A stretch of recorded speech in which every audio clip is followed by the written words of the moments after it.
Hi friends, today we would be looking at a Vision Grill natural gas insert. This is the way you can convert your coal grill into a gas grill. We'll look at the product, we'll look at a quick demo, the temperature distribution, and then my final thoughts on this. So you see the product live in front of you. This is basically the natural gas insert. You also get the same version with the propane. Natural gas and the propane are two different ones because of the density of the gas there, so don't intermix them. Pretty straightforward unit, and while we are there, I'll also show you what's there inside this unit. It has like a pretty straightforward thermocouple which basically keep track of the temperature and auto shut off the unit if it goes beyond the safety norms. You have the electric starter built into it and just the gas connects and a burner out there. So pretty simple design. There's nothing fancy out here.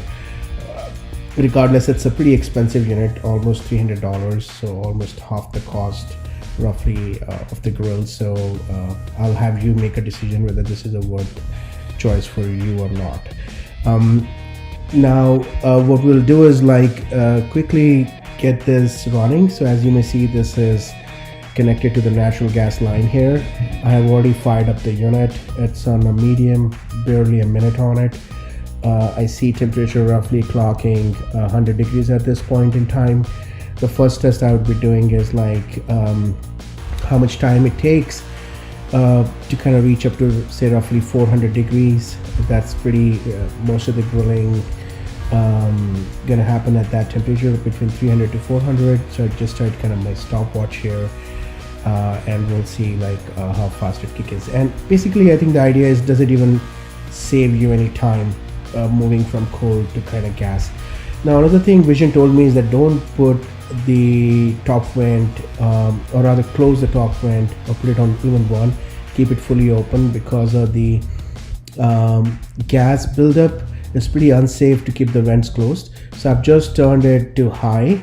And another thing they mentioned is that don't turn the unit on high for prolonged period. I have two temperature measures going on through my digital and through the inbuilt temperature thermometer out here. Pretty nice weather out today, and what we have seen is roughly around 8 minutes mark. We are touching roughly 400 degrees out here, and I want to probably just stop here today. The Vision told me that you could go up to 600 with this. I've not gone to that extent yet. I had trouble with my first unit they shipped me. It never crossed 300 and it was auto shutting off. They were generous enough to kind of replace a unit, and this one seems to be working fine.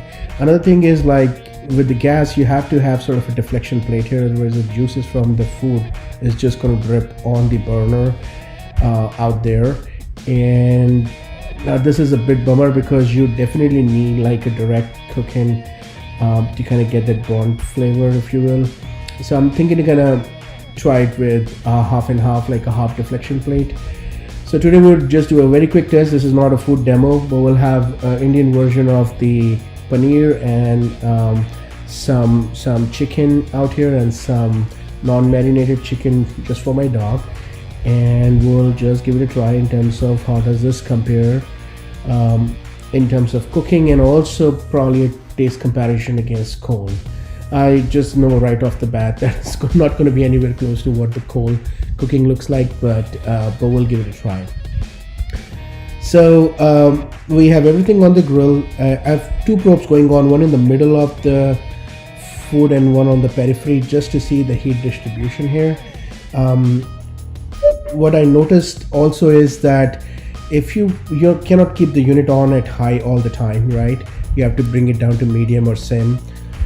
So if you say need 350 degrees, take the unit to 400 degrees, and the moment you kind of bring it back to medium, it drops 50 degrees right there. So that's just a rule of thumb. I kind of tried a few times and it kind of maintained the temperature. So from a coal comparison, relatively easier to kind of bring the temperature up or down if you want to. coal is you have to kind of learn that with time. So these are the probe readings from the inner and the outer, roughly 1 degree apart, and you would see at the end we have not seen this cross 4 degrees between the periphery and the inner. So fairly even distribution, and I think that's probably also because of the indirect cooking which is going on here. So both of my probes are giving me that the food has reached the desired temperature. You see roughly 4 degrees between periphery and the meat at the center of the grill. So fairly decent distribution. It's maintaining the temperature fine. And we are pretty much done with the chicken. I'm just gonna take it out at this point. So should I have had the coal, I may be trying to kind of put it a little longer. So next round is of paneer. This one I'm intentionally kind of experimenting with the sheet or cooking sheet underneath. 2 reasons. One, the paneer starts to kind of break up. Second, I wanted to just see how the juices add to the flavors out there. So my final thoughts on this product.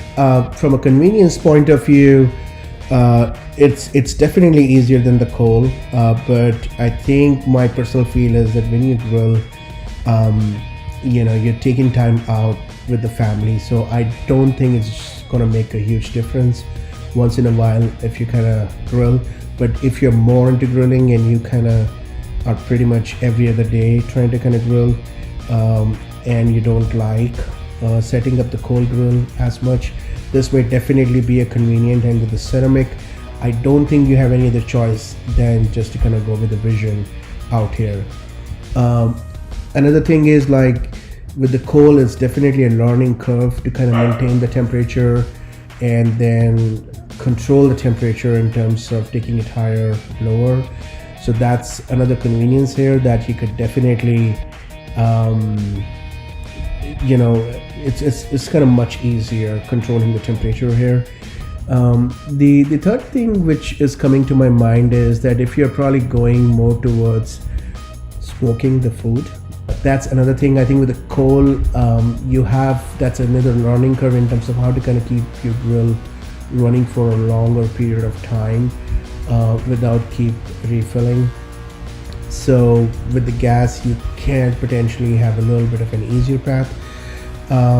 And finally, with respect to the taste, nothing beats the taste of the coal. You have so many options to kind of experiment there, and the food just organically comes much more juicier and much more flavorful with the coal. The gas, I don't think, can compete in that direction, but hey, you have a whole world of convenience here. Now with the new coal grill, say starting options, like with the electric starter, I just probably would be saving 10 minutes of my time, but it's surely a hassle to kind of keep coal in storage, fill up the grill, get it started. So that's definitely a little bit of a, I would say, if at all you consider that as a dirty work, you have to kind of get into that. But on the whole, I tried it. None of us kind of really were very happy with the food taste, because we have been just doing coal lately quite a lot, and we would like to kind of go back. But I just bought this unit definitely because I do not know if this would be continued for forever. I hope people like it and they kind of keep building this, but just in case, I made this as an investment, that at some point, if I don't want to kind of go into the coal side, or say if my wife is just alone at home and she wants to do it, she's not very much into kind of coal setting up, though she loves the food flavor there, so it may be tad easier for her to grill the food with the gas option. So yeah, I think you have definitely pros and cons. So depending on what your individual scenario looks like, see if this is an worth investment for you. And maybe one more point coming to my mind is that if you're I think with the coal, when I started kind of experimenting, there are also so many different type of cooking styles. There's some like pretty high heat cooking styles, like over 600. Now, quite candidly, we have not gone to that level of cooking quite a bit. You have to be really seasoned in terms of understanding the temperature and what can you and cannot do in those scenarios. And then you definitely need much more well equipped accessories like for example gloves, which can sustain that high temperature. So I don't think most of the people would be going above 500 there. So but that's another thing, like if you're going in that sort of category, maybe gas may not be an option, but here you can switch to coal at that point in time. Now again, Vision said that reaching 600 shouldn't be a problem with gas. I have not tried it, but I'll keep exploring and post more. So hopefully this video has helped you guys enough to see this in action and perhaps help you make a decision. If you have any other questions, do post, and if not, we'll keep posting something in future on this context in smaller nuggets. Thank you for watching.